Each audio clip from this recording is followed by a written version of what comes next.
Il a été annoncé en 2016 par la direction comme le dossier phare de ces 10 prochaines années. Le plan CHU 2026, vaste projet de restructuration immobilière, envisage de moderniser l'hôpital et de fusionner 5 sites en 2.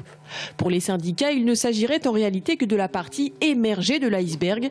Après avoir creusé un peu plus loin et s'être procuré des documents internes, ils ont découvert qu'un plan social serait envisagé.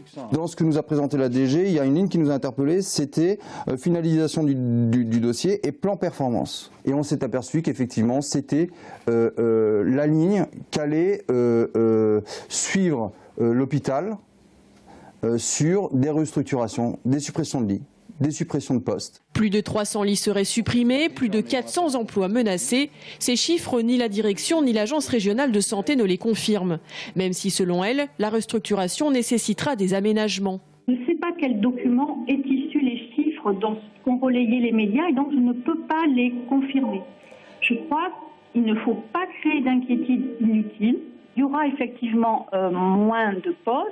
Il n'y aura pas forcément moins d'activités, mais des manières différentes de faire l'activité. Il y aura, selon les secteurs, selon les métiers, et je le redis, pas uniquement ou pas forcément en lien avec le projet immobilier, des évolutions dans les organisations et dans les effectifs, mais de manière, graduée et discutée au sein du CHU.